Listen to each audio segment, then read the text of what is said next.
Feliz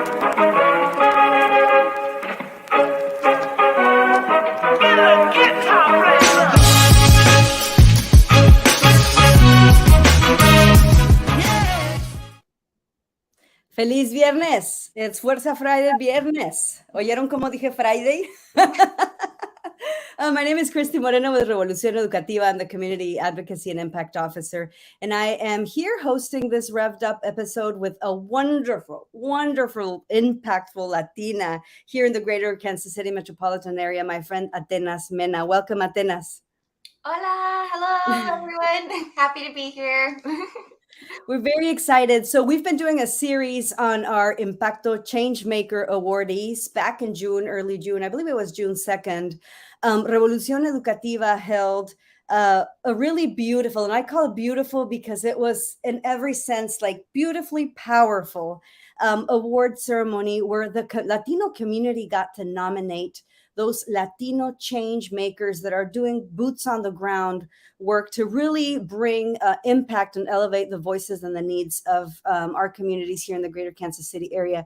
We awarded 25 Latino change makers, including Atenas Mena. We already hosted Beto, who is your partner in the wonderful work that you do around climate and environmental justice. And so we are here. Really, I'm excited, and I'm very excited. I'm going to tell you why.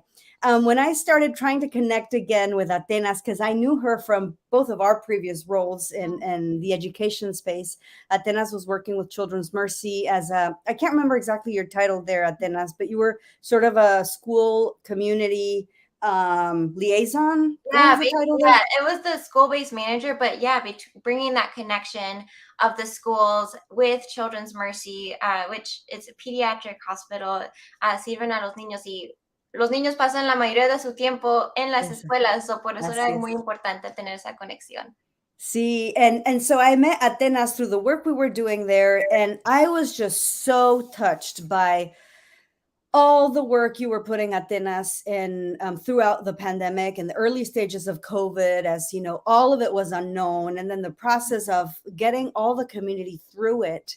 And talking about vaccines and then bringing the opportunity to connect with Latino medical professionals and host some panels for our families that speak Espanol, right? Mm-hmm. And so when I started trying to reconnect with you, I was like, I can't find her. Where is she? She's not at Children's Mercy. My emails are bouncing.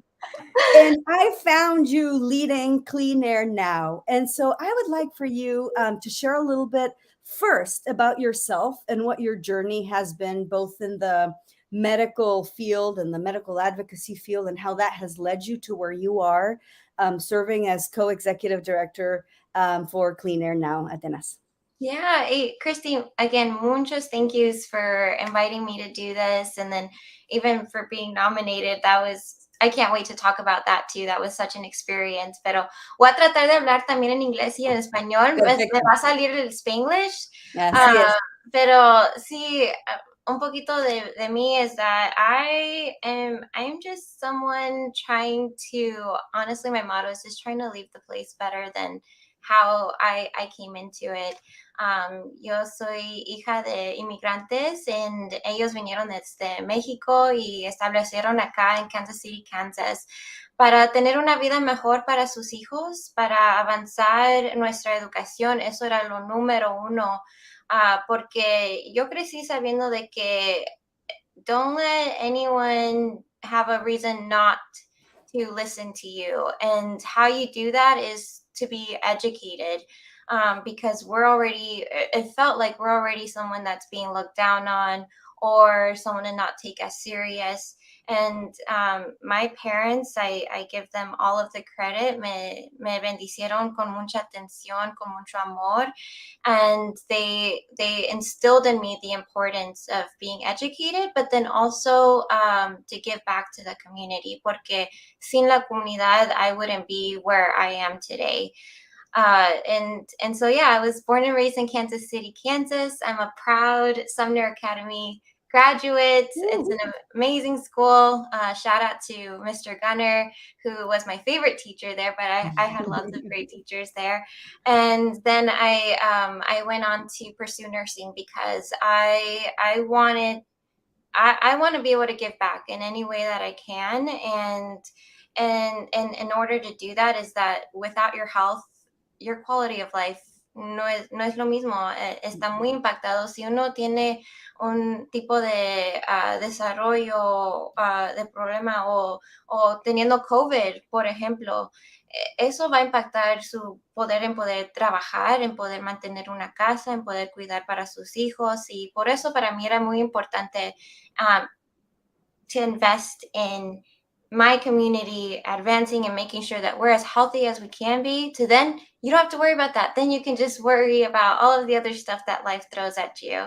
And yeah, so now with lots of twists and turns in my life, I didn't expect that this is where I would end up, like where I would end up. And I'm so fortunate to have had so many great mentors, to have had so many great people to um, not only turn to for when I had questions or didn't know what to do, but show me the different possibilities of what I can do with my education, of what I can do with my experience, with my background, and how I can feel like I'm doing something. I'm trying to do something for the community, and yeah, that's how I ended up with CleanAirNow.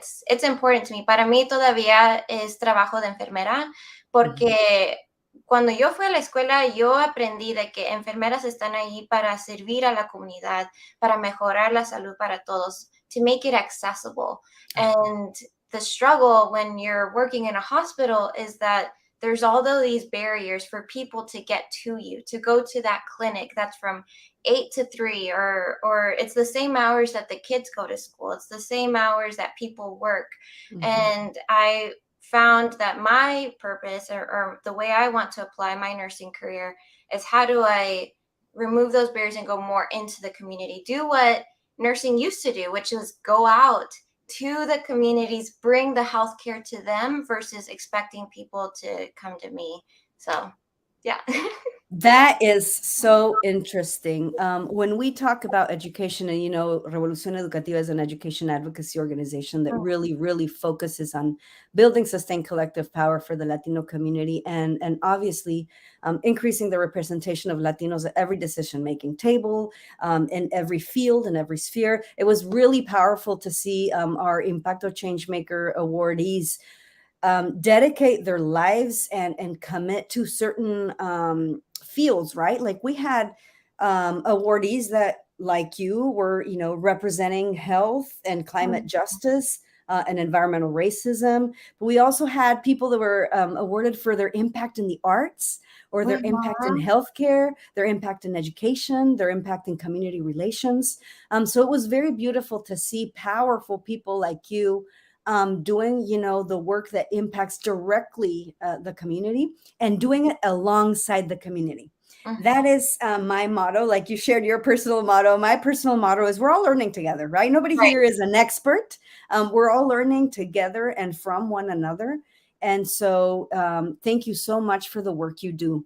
I would like to see if you can tell us a little bit about when did you first start feeling, I guess, attracted, or where do you first start feel like you needed to do some work and fill that need in the environmental justice space? How did you relate to that? Yeah, well, it didn't come from school. I love the school I went to, but in nursing in general, they educate you a lot about disease, diagnosis, and treatment. And I feel like there's so much more we can do for prevention. I wanted to focus on qué uno puede hacer para prevenir que esto le impacte para el resto de su vida, que tenga que tomar estos medicamentos, que tenga que sufrir con estas complicaciones. I wanted to know, what can I do before it becomes a problem? And I was fortunate enough at Children's Mercy to have applied for this environmental health educator position, and I completely fell in love and was just like, I don't know, like I think it's something that que we all know about. Sabemos de que nosotros todo nos puede afectar la salud, y lo que está alrededor de nosotros tiene un gran impacto. Puede vivir uno en un neighborhood that's completely no pollution, has sidewalks, has great lighting, has all of the things that you need to be able to go for a walk without having those concerns that get, is it safe enough? Is it healthy for me to breathe this air? And that brought me to the awareness of like, this impacts muchos niños con asma y estamos Sí. viendo que esos niveles siguen subiendo. This impacts people with lead poisoning cuando uno tiene plomo en la sangre y eso puede venir de casas porque están like they're deteriorating, pero también puede venir de los facilities o las industrias que están emitiendo plomo en el aire. And it can have, I mean, it can have a problem with your cancer risk. Hay lugares donde hay más cáncer que no era tan común antes, pero ahora que ya tenemos más contaminación en el aire, en el agua y en la tierra, eso va a afectar lo que respiramos, lo que comemos y lo que podemos tomar. And so I was like, I'm hooked. I want to do something about how can I prevent kids from getting asthma or from having asthma attacks? How can I prevent kids from having lead poisoning and having repercussions for the rest of their life because that affects their brain development? How can I help kids prevent from getting cancer at any possible way? And I loved that we were able to go out to the homes y hacer unos assessments. So en las casas de las familias checábamos el aire, checábamos cómo estaba la casa adentro, like there's just so many different measurements to consider, mold, things like that, pero también trabajaba con la familia para no solo educar sobre la condición, pero qué uno puede hacer para evitar de que se ponga peor la condición. And I loved that. It doesn't solve anything or everything, but it gives people a little bit more power to know what to do. But I want to take it past that. Porque esto, I don't want to put the burden just on the families. It's unfair for, I think, a low-income household to tell them, be like, well, you have mold in the house, you have bad air ventilation, and you're right next to industry that's outside or diesel trucks that are outside. So your kid can't really be outside, but they can't really be inside. So what's the solution? And then that's what really attracted me to CleanAirNow, to be able to do something outside of just preventative education, but actually policy changes that need to occur, because the burden shouldn't only fall. It should be a minor part of the family. Sure, there's things that we can all do. Todos podemos hacer algo cada día para mejorar nuestra área. But the ones that have power to really make a difference in the air that you breathe and the water that you drink and the food that you eat, it's policies, it's the legislators, it's the decision makers. And if they don't see that connection between, oh, if I don't make this policy happen, these are the health problems with it. And that's why environment matters so much to me, because it's preventative. It's something that we can correct and that we can make it better for the families. Esto, híjole, a mí me resuena mucho, Atenas. Yo crecí en la Ciudad de México, en México, una ciudad inmensa, el área metropolitana de 27 millones de personas. Y yo recuerdo, no voy a decir cuántos años tengo, pero yo recuerdo cuando era niña que había días que no podíamos ir a la escuela porque los niveles, la inversión térmica y los niveles tan altos en la contaminación, obviamente del aire, eran muy peligrosos, que se cancelaban las clases en las escuelas. Entonces, yo tengo esa experiencia personal de que incluso el ir a la escuela se convertía peligroso por los altos índices de contaminación en el aire. Entiendo muy bien, tengo una hija asmática y yo recuerdo cuando ella fue, ahorita tiene 12 años, cuando fue diagnosticada con asma, cuando era más pequeñita, nos dijeron, es muy probable que el asma se le quite ya cuando vaya creciendo, y la verdad es que ese no es el caso, en nuestro caso. Y el tema que tú tocas a mí me impacta mucho, porque cuando hacemos trabajo con las familias escuchamos mucho eso, los índices de asma, hay brotes en la piel, El agua no está, no es potable quizá, o tanto como fuera necesario para sentirnos y estar saludables. Entonces, lo que tú dices resuena mucho conmigo y yo sé que resuena muchísimo con nuestra comunidad latina. Could you share some data points that would be important for us to know, maybe about the impact, the emissions or the pollution or any of those variables that you're talking about, how they impact our local communities here in Kansas City? Sure. So I wish I memorized some of these data points, pero for sure what we're noticing in our community specifically, porque and this data, it is literally the same worldwide, porque you will find comunidades de color, de bajos recursos, ellos son los que están más exposed, like contaminados con polución. Con, for example, acá en un área donde nosotros estamos enfocados y estamos generalmente en todo Kansas City, pero empezamos por la comunidad de Argentine y Armourdale. Y en esa área, si tuviera un mapa, aquí está en medio Armourdale, acá arriba, all highway. Right below it, right before you get to Armourdale also, un rail yard, like 10 trains can go simultaneously in a row next to it. And then on this side, you'll see pura industria. And it's not just like general industry, pero también like scrap metal facilities. Y la razón que, I mean, yes, we should recycle metal and do what we can, pero cuando hay tantas literally covering un neighborhood and not somewhere else, when they burn and break that metal, cuando lo quiebran y lo queman, ese metal va en el aire y eso es malo para respirar porque eso sí puede tener plomo. Ya sabemos con un poquito de nivel de plomo para cualquier niño o una mujer embarazada, all of that's going to go to the baby y tiene un gran peligro para brain development and so many problems that there's not really a cure. It's just like we got to get it out of their system.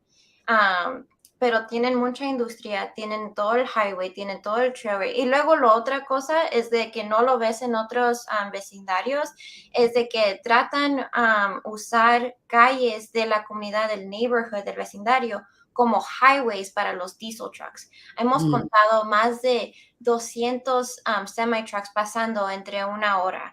And so, yeah, and it's a lot. Y todo esto lo tenemos en el Environmental Racism in the Heartland Report. También está completamente en español para... ¿Dónde lo podemos ver? Yes, you can find it on our social media page, but I can also share the link and maybe I can throw it in the chat in here to just make it así más fácil para accesar. Pero son muchas trocas que están pasando por ahí y el peligro de eso es de que emitan diesel. Y diesel tiene un montón de diferentes químicos adentro de ellos, pero también uno de ellos es black carbon. Y black carbon sí está asociado con causando cáncer para adultos de like, when you think of like the most vulnerable, like the elderly, pero también a los niños. So if you think about, we've got black carbon, we've got even just more cars and trucks, right, passing through the highways, porque está todo en circle. Tenemos el rail yard, tenemos the industry. So lo que yo quiero decir es que no es que estamos preocupados de un contaminante, estamos preocupados de todos los contaminantes en una área. On top of, estas son familias que muchos, si uno no tiene papeles, pues no tienen acceso a healthcare o no tienen health insurance.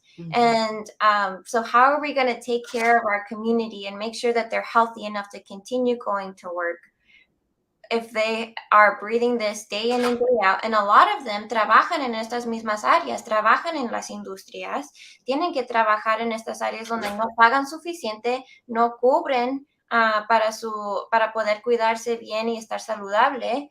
So it's just a really bad cycle that is really putting communities of color to be overburdened. Y yo sé que racismo es un tópico que uno no quiere usarlo como excusa, pero no estoy diciendo de que alguien piense, oh, no me cae bien los latinos or whatever. No, esto está pasando nationwide, está pasando all over the world, que estamos viendo este mismo impacto para grupos de personas que son de bajos recursos y de gente de color. And that's a way to systematically oppress.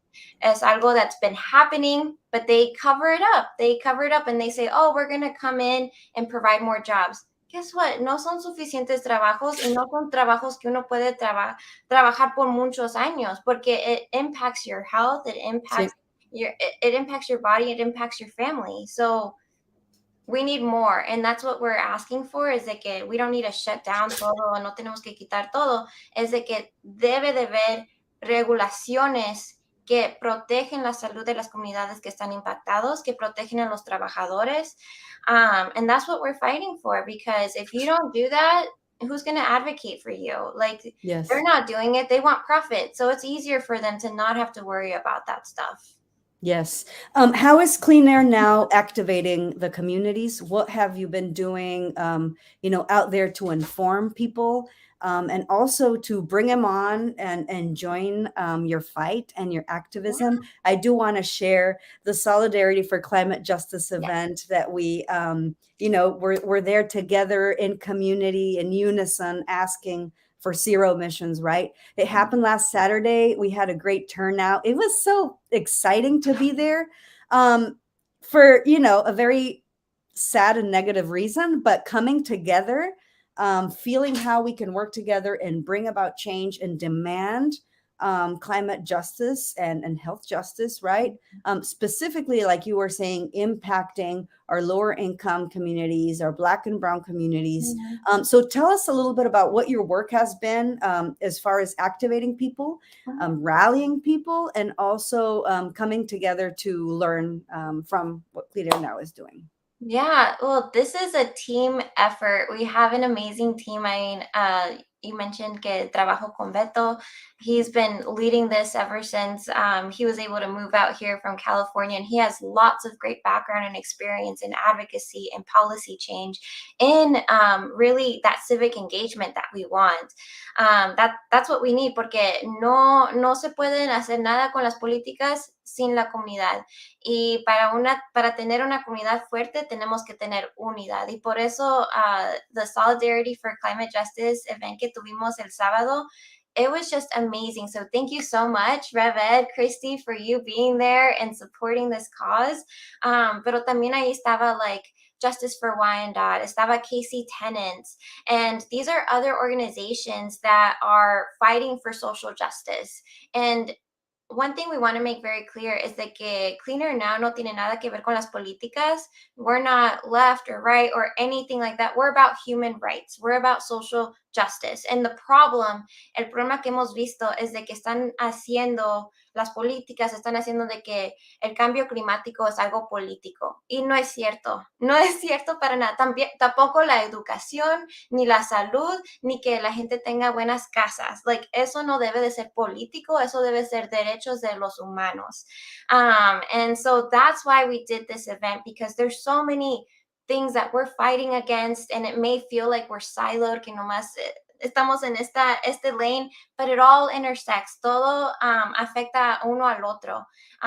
Como usted había dicho, Christy, de que cuando el cambio climático o la contaminación del aire está muy mal, eso va a afectar cómo uno pueda trabajar, cómo uno puede ir a agarrar su educación. And también lo mismo, si eso le afecta a eso, va a afectar la salud. And then it just whirlwinds. It becomes a tornado of all of these problems that now we can't even like thrive. So it was fue una oportunidad para que todos estemos unidos, para aprender de uno al otro y para like help elevate, right? We're uplifting one another, and we've got this. We can do this together, and because we're stronger together. And ahí lo tuvimos enfrente del federal courthouse. So we're like, hey, those people that work in that building, they make the rules, but we tell them what rules we want to see made. So that was really exciting. Pero también otra cosa que estamos teniendo para like help community be empowered, give them the tools that they need to be ready for policy change, to be ready for any new legislation or any new type of like changes that they want to see in their community. Tenemos los talleres de Ana Ramos, ella y pues el grupo también hemos creado estos talleres que son como 4 y tenemos diferentes tópicos en cada uno, pero uno sí tiene que ver con civic engagement, mejor entender las políticas y cómo uno puede usar su voz para hacer los cambios necesarios. También tenemos una parte de eso que tiene que ver mucho con la salud, porque eso es lo que es muy importante para las familias en nuestra comunidad. Ellos quieren saber de que ¿qué puedo hacer para mejorar el lugar para mis niños? Uno muchas veces no se cuida tanto para sí mismo, pero para the next generation, para los niños, we're all for it, right? What do we need to do to make their lives easier, better, healthier, so they can thrive, so they can worry more about school books and homework than about their health? Y luego también tenemos información, una clase más información sobre los contaminantes de aire. What are we monitoring? ¿Qué está la EPA está monitoreando y qué no? Y por qué es importante también preguntar por qué no están monitoreando estos otros partículas o estos otros contaminantes. Y qué es lo que nosotros estamos preocupados de, dónde queremos monitorear. Y porque CleanAirNow ya tiene como 20 monitores de aire que la comunidad escogió dónde ponerlos.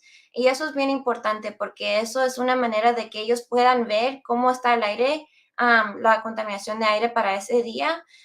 Por ejemplo, tenemos una familia they run a daycare. Tienen un childcare ahí en su hogar y están enseguida de unos semi-trucks que nomás se quedan ahí prendidos. Las trocas grandes se quedan prendidos y están emitiendo un montón de contaminación right in front of her house. Y ella usa esa información que los monitores le da para saber, ¿puedo sacar a los niños a jugar afuera o mejor lo hago en la mañana?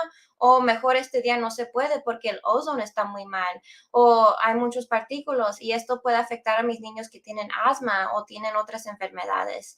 So this is a way to be empowered to know what I can do for now, but then this information, esta información se puede usar para research, para policy changes, like en estas áreas es donde estamos viendo más contaminación y por eso necesitamos que hagan algo para regular mejor y para al último hacer el área más saludable.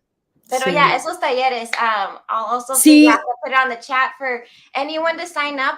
Vamos a empezar otros nuevos talleres en septiembre y sí. los podemos conectar con Ana Ramos. Nos encantaría y si pudieran poner, a lo mejor Beto que nos está escuchando, si puede poner el link a la página de ustedes donde la gente puede mantenerse informada. Tengo dos preguntitas más para ti. Una es, hemos estado escuchando ya desde hace varias semanas, una agresión directa, ¿no? Estamos hablando ya de política y legislación directa al EPA y luego esta semana hemos también estado escuchando de este proyecto de ley que pareciera que hoy va a obtener algún voto. Es una ley muy grande que comprende, o un proyecto de ley, porque todavía no es ley, que comprende, estamos hablando de billones de dólares, ¿verdad? Yo leí aquí 740 billones de dólares, una cosa así, que va a hablar sobre impuestos, que va a hablar sobre el clima o el cambio climático y sobre la salud. Yo sé que no hay nada definitivo en este momento, pero si me puedes compartir 1 o 2 minutitos sobre qué es lo que ustedes están viendo, cuál es su opinión en este momento. Sé que no hay una declaración oficial, pero hay algo que debemos estar buscando en esta ley o en este proyecto de ley y de qué debemos estar preocupados.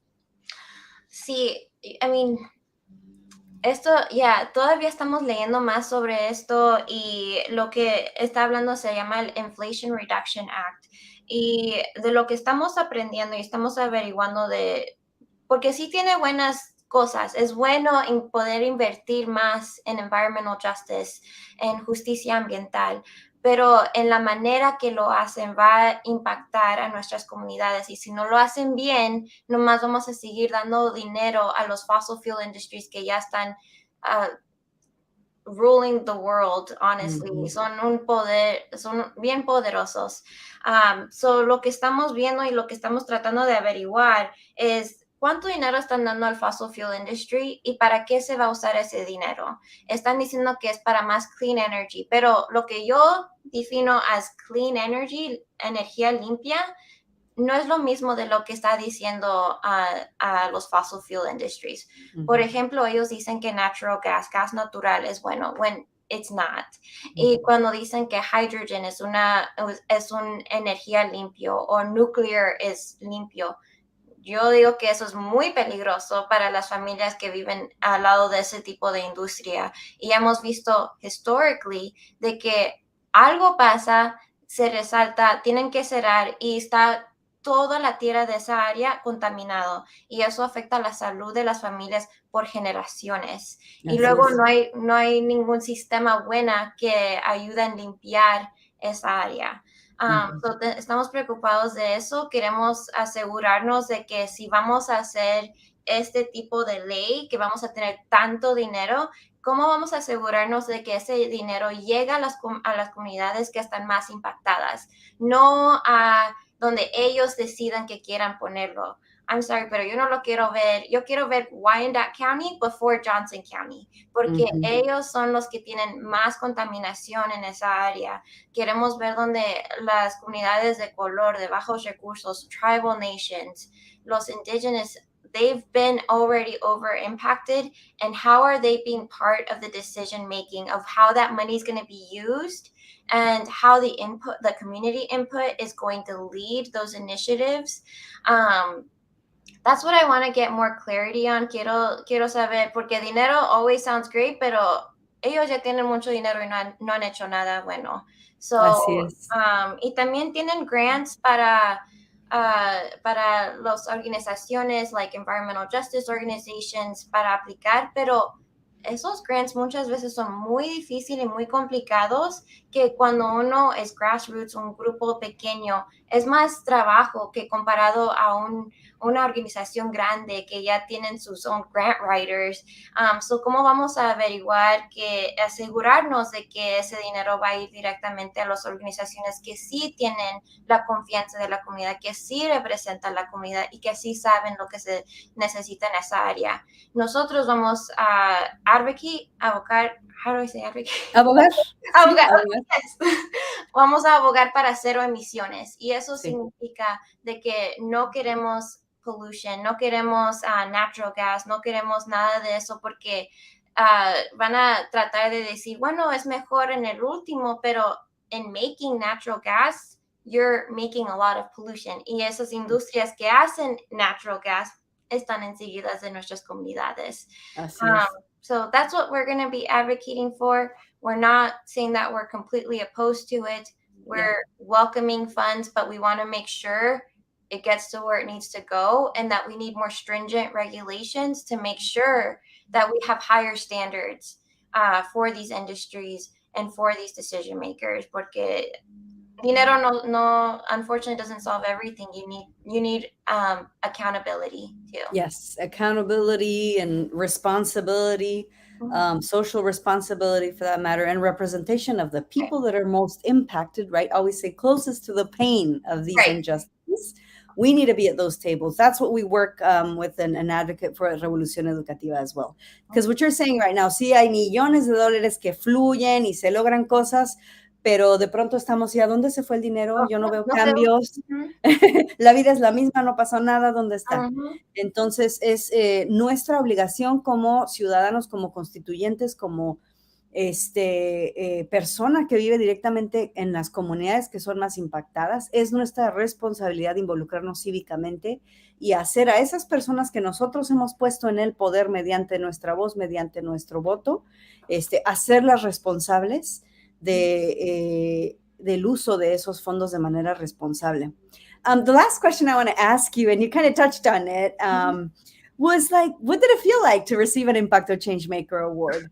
And I will tell you and our audience that we created the Impacto Changemaker Awards not only to recognize amazing, powerful people like yourself, but to bring us together as organizations, as missions, as commitments that Latinos are making with and for their communities, to bring us together in alliances and coalitions to support one another, because we're all doing work that impacts our communities directly, but we're seeking collective impact, right? And we know that when we work together, our impact will be greater. And so that's what we're looking for. That's what we sought to really come out of that Impacto Award ceremony with a pledge to work together with each other, supporting each other, and bringing our community, putting our community front and center of the work we do. So, ¿qué se sintió ser nominada, recibir el reconocimiento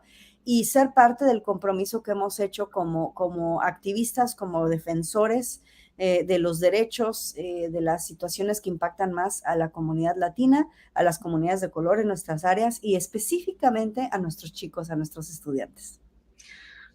Honestly, I was just very honored and shocked. I was like, yo qué hice, pero honestamente, I just was thrown back. I felt like I was among stars. Like, they are literally role models to me. Todos los que ganaron an award, porque ellos son gente that made it. To me, like, they made it. I'm not just thinking like the all-American dream of having you're financially good and all of that. I'm thinking about the people that literally were able to give back, that literally throw in their soul and their passion and their lives into the community, into investing in their people.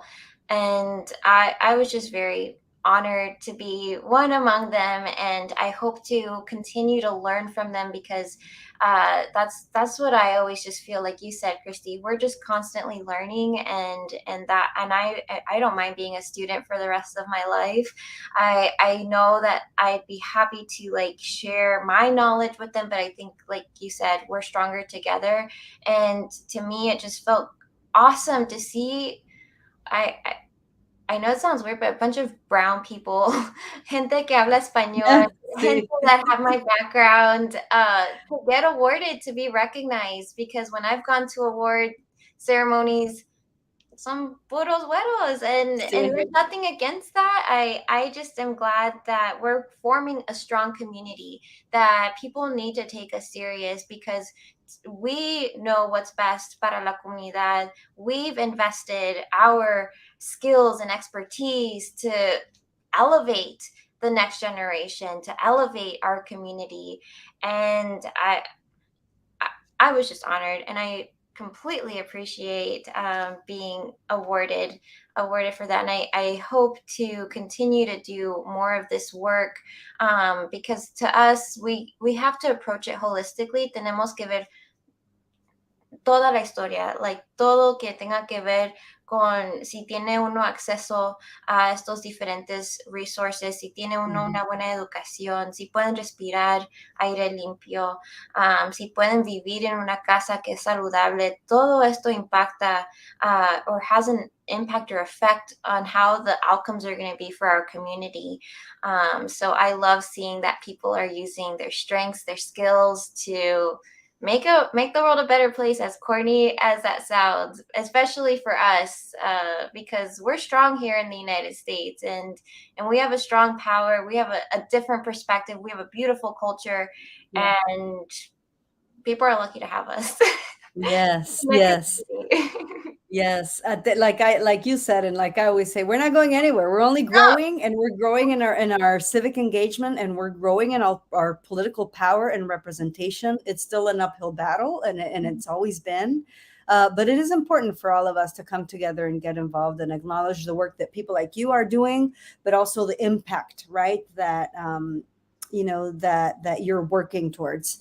And so thank you very much. Muchísimas gracias. Beto puso varios de los, y también Catalina nos hizo el favor, varios de los recursos, enlaces, donde podemos encontrar a Atenas, a Beto, a Ana, a todos los activistas que se han unido a la causa, combatiendo luchando por la justicia climática y ambiental. Y ha sido un placer tenerte aquí, Atenas. Espero que tengas un lindísimo fin de semana. Thank you so much for showing up for the community, for your commitment and your passion around environmental justice and climate justice. We will be in touch, and thank you so much. See you later. Hasta luego, familias. Thank you.